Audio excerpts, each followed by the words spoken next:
He's got me walking that grief one. Going slow mo. He's got me talking that grief time. Going slow mo. He's got me clocking out. It's the Miami Night Show. Hey, yeah. Slow mo. He's got me walking that grief one. Going slow mo. He's got me talking that grief time. Going slow mo. He's got me clocking out. What up, Tribe? It's Miami Night Show, Master Grief Coach. Welcome to the Miami Night Show. You got me walking that grief walk. It's time for Grief Talk, y'all. I talk about things you think about. It's Miami Night Show, Master Grief Coach. Carrita Flie is a young woman who exudes strength and grace. She can also be described as a true victor and an example to many women. Carrita is an angel mom's times two. After experiencing 2 losses, she was led by God to begin sharing her story publicly. Her motivation for sharing this journey was to remind other women that they are not alone. She also wanted to make it known that child loss did not only happen to certain groups of women. Anyone could find themselves in this seat. Carrita's experience with child loss, high-risk pregnancy, and dealing with the medical complexities of a preemie have led to the work that she is doing today. Carrita is a published author, a NICU advocate, inspirational speaker, and an overall supporter of women. Let's welcome her. What's up, Grief Nation listeners? And today on the show, we have Carrita Flie. How are you, Carrita? I am wonderful. How are you? I'm doing great. We're going to jump right in today. Can you please tell us about your grief journey? Absolutely. I just want to mention that my first introduction to loss and grief was at a very young age. I lost my dad very unexpectedly at the age of 8. And I feel like I didn't really grieve that loss until deep into my teens or early 20s. So that's another topic that can be discussed. And at 23, I lost my first child at 14 weeks. And at 25, I lost my second child at 12 weeks. I'm sorry to hear about that. Thank you. Please tell us a little bit about going through both of those and how that kind of shifted your belief of just having children. Sure. My first loss was very, I know every child loss is unexpected. However, I had an appointment, a prenatal appointment that Tuesday evening, about 6 p.m. Everything was perfect. Heartbeat was great. I had no complaints. But less than 24 hours later, I would be being rushed to the ER, bleeding uncontrollably, just to get there and find out that I had lost a child at some point. And for me, that was very difficult to accept, mainly because, like I said, less than 24 hours before, everything was perfect. I had an ultrasound. There was no indication that anything was wrong at any point. And this was also 3 days before my college graduation. So that was very hard for me to kind of process all that at once. And it was my first pregnancy and everything. So you don't go into it thinking that you're going to lose your child, especially at such a young age, because we often tie in child loss or complications with being older. Right. And so with my second loss, that one was also very traumatic in its own way. I was 12 weeks, Saturday evening. I went to the emergency room. Again, they were like, oh, the baby heart rate looks great. However, the fetus was already coming out of my uterus. And at 12 weeks, of course, there was nothing they could do about that. So the unfortunate part was they wanted me to go home and let the baby pass naturally, which is very difficult for me because you're still pregnant, yes. However, you're waiting at any moment to release a fetus that is no longer living. Yeah. And that was, again, a whole different set of trauma that I had never thought that I would face in my life. And the thing about that, the next day, that Sunday morning, my boyfriend was telling me he didn't feel well, his chest was hurting. I was like, it's probably just, that grief setting in. This is our second child that we're losing. I'm sure that's what it is. But, we went to the ER anyway. I'm in pain, preparing to lose this child. But, I was like, okay, you have a life that we have to take care of as well.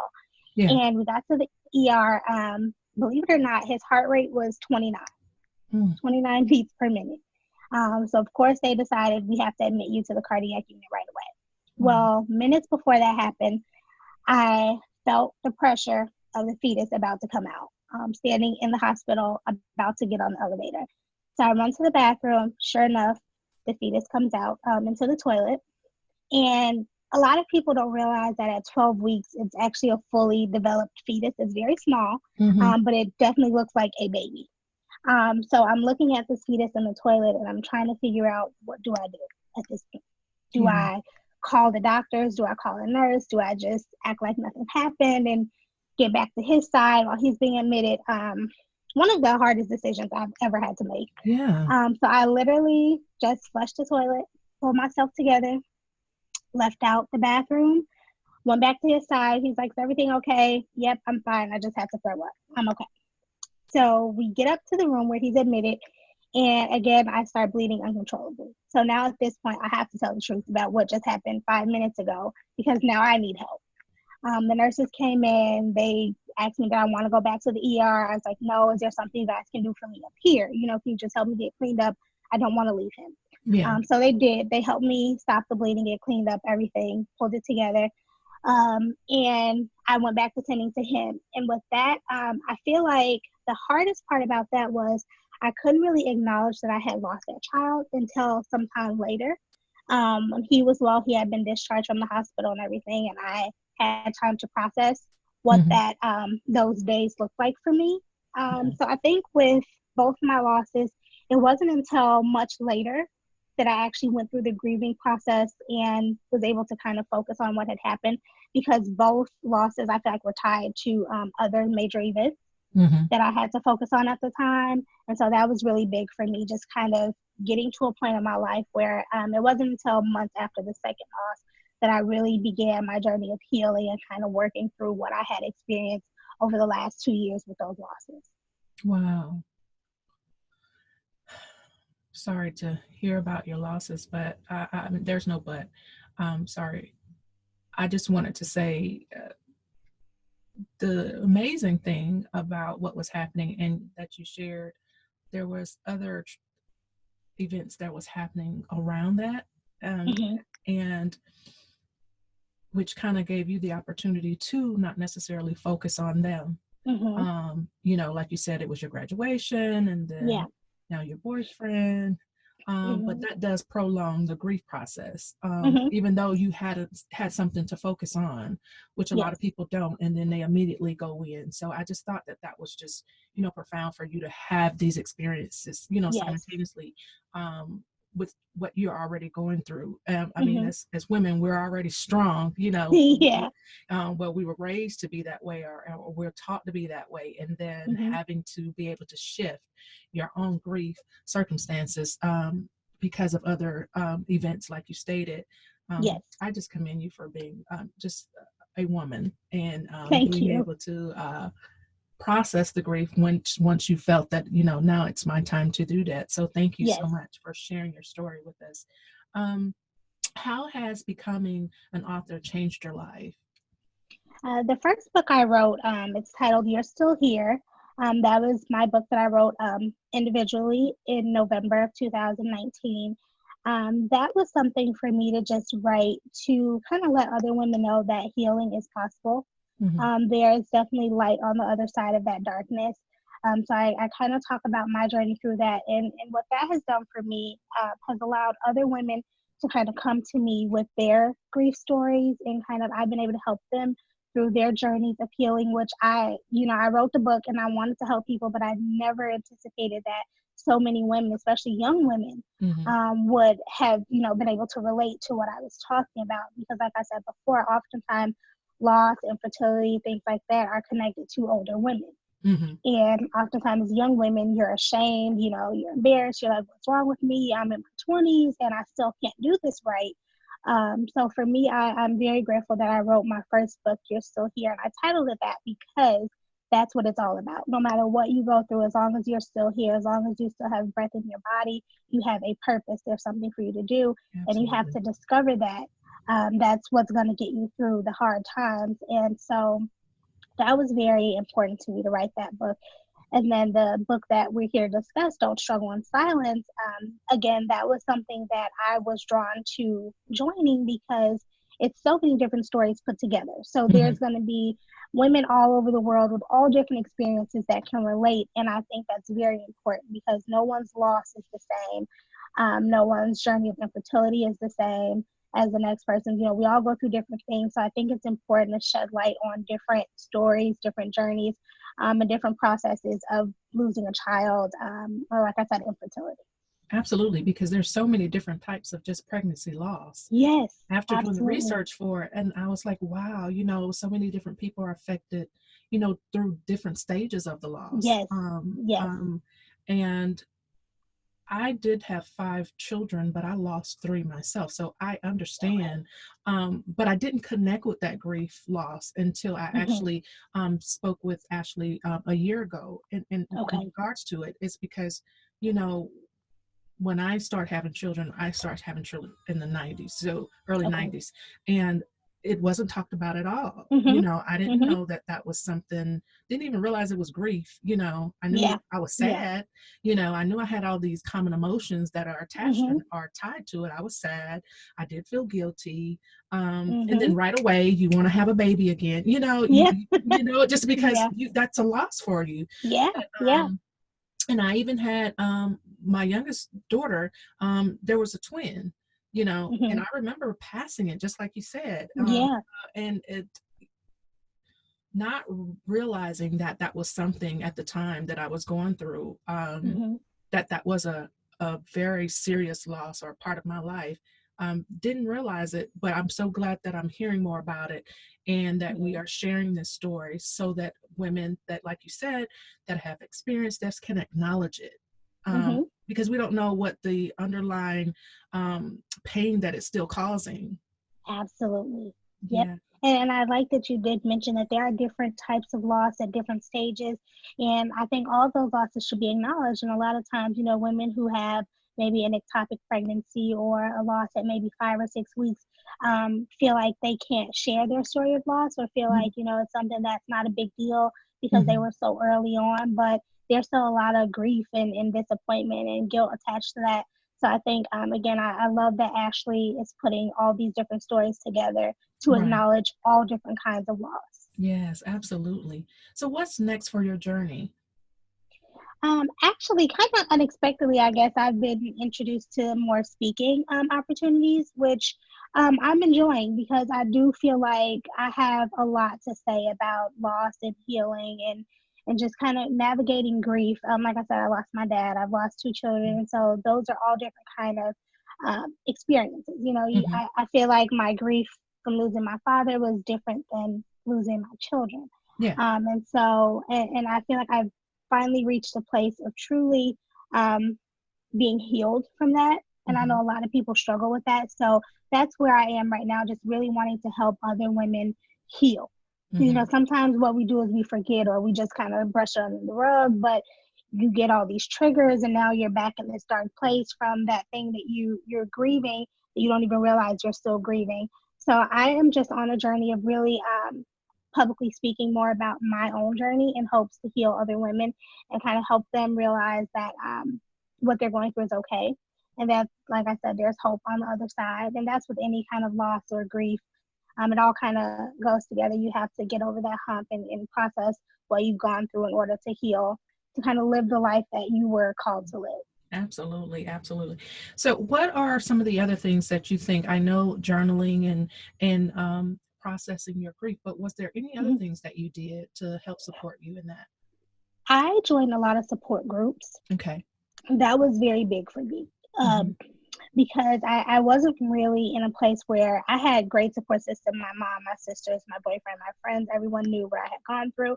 Mm-hmm. But it was very hard for me to talk to them about the loss itself and Mm-hmm. what I was feeling, the grief and disappointment and the guilt that I was feeling attached to those losses. So joining support groups and other women who had been through it was huge for me.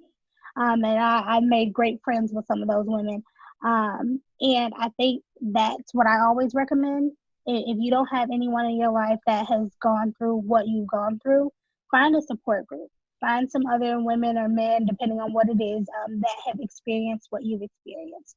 Because them helping you is going to be like the best thing ever. At least for me, it was. Yeah. Because someone was able to say, I get it. I Right. understand. You're not crazy. What you're Yeah. feeling is normal. So Yeah. that was huge for me, just joining different support groups, listening to different lost podcasts, different sisters in law was a big one that I listened to a lot. And I think that would be my biggest thing, joining other support groups and women who have gone through it and made it out. Thank you so much for sharing that. So how can we reach you? Share your social media with us. Sure. My Instagram is Carrita, Carrita, Lenice, Lenice. I also have a separate Instagram for my nonprofit organization, Raising Little Miracles. And that is for my son that I eventually had, was a 26-weeker. He was in the NICU for 4 months. So I founded a nonprofit organization for other NICU families to provide support for them. So that is at Raising Little Miracles on Instagram as well. All right. Well, thank you so much for telling us about. So, what else are you doing in your community with your foundation? Yes, I provide care packages for NICU families. I know a lot of times the moms are not working; they're trying to be there for their children that are in the hospital. So, different care packages that are needed, one-on-one support. I always talk to them via email, on the phone, things like that. Because again, that is a journey that you don't really understand unless you've been on it. Yeah. And so I like to do a lot of support with that. So mainly just the care packages and support. I go into the hospitals to give gifts for the babies and things like that, just to let the families know that someone's thinking about them. You know, oftentimes behind those NICU walls, you feel like you're isolated, you're alone, you're in this struggle by yourself. But it's very important for me to let families know that that's not the case. And how can others either donate or support you in your business? What are the Actually, needs? the donations are great because a Mhm, lot of times the things that you need for the babies are expensive. mhm, The formula that a lot of preemies drink is very expensive. Preemie clothes are super hard to find, and so mhm. purchasing those are very important. And a lot of times the hospitals need donations, but the larger the amount, the better, because they have lots of babies that they're trying to meet the needs of. So again, on my Instagram page, Raising Little Miracles, it's all one word. I do have a lot of different ways that you can donate, things that you can give. If you want to give actual items, that's available as well. You can ship those to me. So all that information is on my Instagram page. Okay. Listen, Grief Nation listeners, donations to Raising Little Miracles. Let's come together, band together, give what we can, and especially during this time when there's Yes. families in the hospital because of what's going on with our current pandemic, and Mm-hmm. still let's not still forget about those that the everyday person that is struggling, that's in Yes. the hospital. So please, if you could send donations to Miss Carrita Flie at Raising Little Miracles. Yes, ma'am. Okay. Okay. Great. Great. Great. So share a personal quote that describes your journey for us. I've thought so much about that one personal quote, and the best that I could come up with is it's in those dirty places that I was able to blossom. And how I look at that is like you plant a seed in the Mhm. soil, and that's where you get the best product. If that seed is not buried in dirt, nothing's going to happen to it. It's just going to be a seed. And so for me, I feel like I truly have discovered who I am and what I'm supposed to be doing by going through the dark experiences that I have. You're amazing. Do you know Thank that? you. Thank you. I'm like blown Thank you away so from much. hearing your story and just the things that you're saying. Good gracious. Thank you Girl, so God much. is blessing you. I mean, through all Thank the you. things that could have put you down, Yeah. Yeah. it has Yeah. changed your life to be able to It has. support so many other people. Yes. Gosh, just your story alone um, touches so many people on a level that they need to hear this from you so that they know that they can move forward. They can do the Yes. same thing. Good gosh, girl. I Yeah. didn't have you on this show to make me cry. I'm so I'm Look sorry. at And God. Come it's on. I'm funny just so because touched by you. when my son was in the NICU, one of the nurses said to me one day, she goes, I think the doctors want to talk to you. They want to ask you if you're okay because, you come in here all the time and you're like smiling and stuff. And they think that, you're hiding what you're feeling and they're really concerned. My son was Yeah. there, like I said, 4 months. It was a long time. He was one of Yeah. the longest babies in there. At one point, he got so ill, they actually placed him on life support. Mm-hmm. And so I was like, you know what? For me, it's about getting it together. I go home, I cry, I pray, I read my Bible, But getting up the next day and understanding that as long as I'm still here, my son is still here, God is doing something. And eventually he's going to reveal that something. Wow. And I have to get to that point of understanding that one day it's coming. And, you know, like I said, in my book, that's why it's called You're Still Here, because as long as you're still here, life is still happening. There's something that's going to come out of it. I promise. Like, there is something that's going to shine so bright on the other side of what you're going through. And that's what you have to focus on. So that's just kind of how I live my life. And it's like, I feel like I've been through so much that if I actually did not get to this point, I don't know where I would be. Right. Yeah. Trust me. I know that. Trust me. I truly believe it. Yes. And it's so much different from outside of the world that I'm used to being in, which is based a lot on gun violence and suicide. But it's just still to be able to resonate with a woman that has experienced loss within itself, just grief within itself. It's just still, we still are bonded, no matter no matter the circumstance, but we still are bonded. And just me, I love just speaking to not only groups of women, men as well.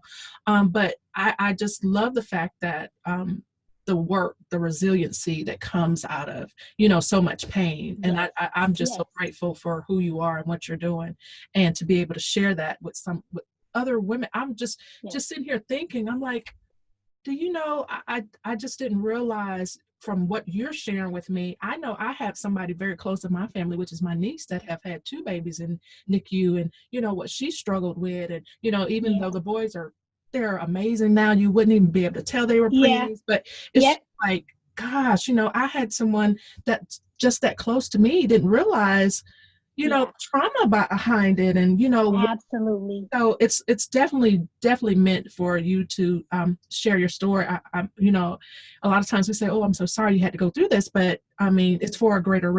Yes, absolutely. Absolutely. Yes. So is there anything else that has your attention, being an advocate, a speaker, an author in your community, that you would like to change or see to bring some further awareness to? Pretty much just what I'm doing now, understanding that loss is not your fault. Age has nothing to do with it. A lot of times, that's what keeps women silent, that they feel like they did something wrong, or had I done this one thing different. But I'm here, just to let them know that's not the case. It's not your fault. We're going to talk about this together, and we're going to bring awareness to this together. And that's just what I want to continue to do. And that's the same with the NICU. It's not your fault that you had your child prematurely, that nothing happened. I had a cervical cerclage and everything. My son still came 26 weeks because that's what he wanted to do. So, again, I have, that's just kind of where I am right now, just kind of spreading that positivity to other women. You are a light. That's what you are. Thank you so much. You're welcome. And thank you so much for being on It's the Miami Night Show Grief Talk, and we'll be talking to you soon. Well, there you have it, Grief Nation listeners, and thank you for tuning in to another transformative segment on It's the Miami Night Show Grief Talk. Today, we give thanks filled with love and gratitude for our special guest with Meet the Author's Don't Struggle in Silence, I Am A V.I.C.T.O.R with Carrita Flie, for expressing your very unique grief journey and sharing ways of understanding the healing process. This is your girl, Miami Night, with much love and light until we connect again spiritually. Bye-bye. He's got me walking that grief walk. Going slow mo. He's got me talking that grief talk. Going slow mo. He's got me clocking the way. It's the Miami Night Show. Hey, yeah. Slow mo. He's got me walking that grief walk. Going slow mo. He's got me talking that grief talk. Going slow mo. He's got me clocking the way. What up, tribe? It's Miami Night Show Master Grief Coach. Welcome to the Miami Night Show. You got me walking that grief walk. It's time for Grief Talk, y'all. I talk about things you think about. It's Miami Night Show Master Grief Coach. Slow mo. He's got me walking that grief walk. Going slow mo. He's got me talking that